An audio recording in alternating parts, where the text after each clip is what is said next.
በሸረሪና ከተማ ከመከላከያ ሰራዊት ጋር ተኩስ ተለዋውጦ የነበረው ህወሓት ከብዙ ዝምታ በኋላ የሸረሪና ከተማውን የጦሩን እንቅስቃሴና የድል ዜናውን የሚያበስር መግለጫን አውጥቷል።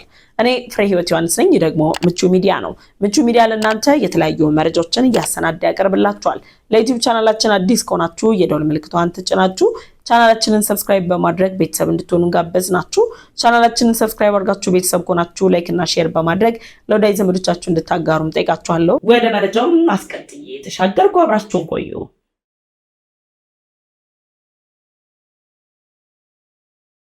በትግራይ ክልል ጦርነት ለመክፈት ሲንቀሳቀስ የነበረው ህወሓት ፌዴራል መንግስቱ በተደጋጋሚ የሰላም ጥሪን እያቀረበለት በውይይት ችግሮቻችንን እንፍታ የሚል ግብዣ አቅርቦለት እንደነበረ ይታወሳል። ከፌዴራል መንግስቱ በተጨማሪ የአፍሪካ ህብረትን ጨምሮ ሌሎች ዓለም አቀፍ ተቋማትም በፌዴራል መንግስቱና በህወሓት መካከል ያለው ውጥረት በንግግርና በውይይት እንዲፈታ ጥሪ ቢያቀርቡም ለውይይትም ሆነ ለንግግሩ አሻፈረኝ ሲል የነበረው ህወሓት ዛሬ ላይ ባወጣው መግለጫው ግን የፌዴራል መንግስቱ የሰላም ጥሪን ባለመቀበሉ ምክንያት ወደ ጦርነት ለመግባት መገደዱንም ገልጿል። የህወሓት ከፍተኛ አመራሮች እንደወትሯቸው በሚዲያ ጋጋታ በመግለጫ አወጣጣቸው በፍጥነት ብናቃቸውም አሁን ላይ ግን ዝምታን እየመረጡ ከሰዓታት በኋላ መምጣት ጀምረዋል።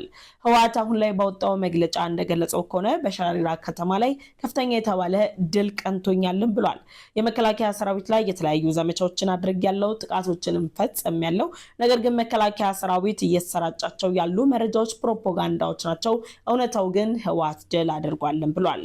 ህወሓት ለረጅም ጊዜያት በትግራይ ህዝብ ላይ ሲሰራቸው የነበሩ ፕሮፓጋንዳዎችን አጠናክሮ አሁንም የክልሉን ህዝብ ወደ ጦርነት እየነዳው ለትግራይ ህዝብ ለህዝብ ሰላም እንዲሁም ደግሞ በአጠቃላይ ክልሉን የሚጠቅመው እኔ ነኝ፣ የፌዴራል መንግስቱ ግን በፕሮፓጋንዳ እያታለላችሁ ነው በማለት የትግራይ ክልል ነዋሪዎችን ድጋሜ ለህወሓት ያላቸውን ድጋፍ እንዲሰጡትም እየጠየቀም ይገኛል።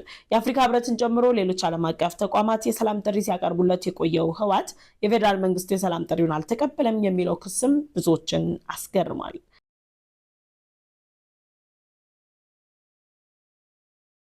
የህወሓት ቡድን አሁን ላይ በፌዴራል መንግስቱ ላይ ከሚያቀርበው ክስ በተጨማሪ ወደ ሱዳን ሸሽተው የሄዱ የአርሚ 7 ተዋጊዎች ከፍተኛ ቁጥር ያላቸው ከ400 ማለትም እስከ 700 የሚጠጉ ተዋጊዎች መሞታቸውን የሚገልጹ ዓለም አቀፍ ዘገባዎች ያወጡትን መረጃ በሙሉ ሐሰተኛ ፕሮፓጋንዳ በማለት ህወሓት ድል እንደቀናው መግለጹ ብዙዎችንም አስገርሟል።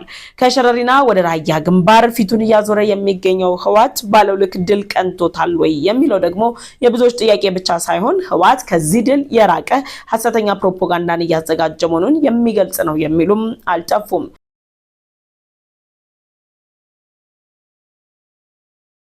ህወሓት ያወጣውን መግለጫ ተከትሎ ዓለም አቀፍ ተቋማት ምላሽ ይሰጣሉ ተብሎ ይጠበቃል። ከህወሓት መግለጫ በተቃራኒ ደግሞ አምነስቲ ኢንተርናሽናልም እጅግ አስገራሚ የተባለ ሪፖርትን አውጥቷል።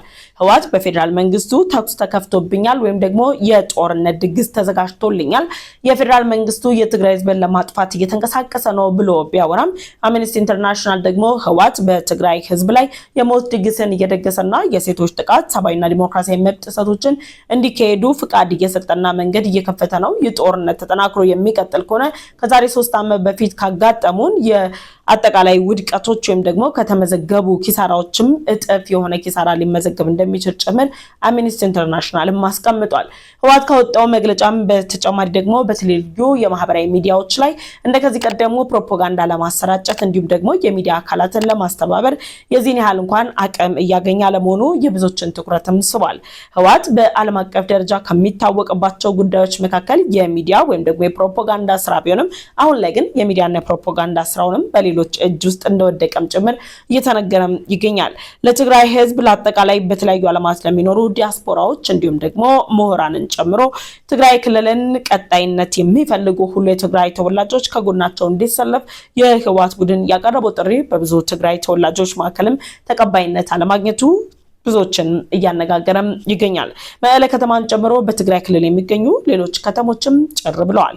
የጦርነቱ ድባብም እያንዣበበባቸው ይገኛል። ህወሓት አሁንም ጦርነቱን ለመጀመር እየተንቀሳቀሰ የፌዴራል መንግስቱ ወደ ሰላም እንግባ፣ ጦርነት ይቅርብን የሚል ጥሪ አቅርቤለት አልተቀበለም ማለቱ የብዙዎችን ትኩረትም የሳበ ጉዳይ ሆኗል። አብሬያችሁ የቆየሁት ፍሬ ህይወት ዮሐንስ ነበርኩኝ። ደግሞ ምቹ ሚዲያ ነው።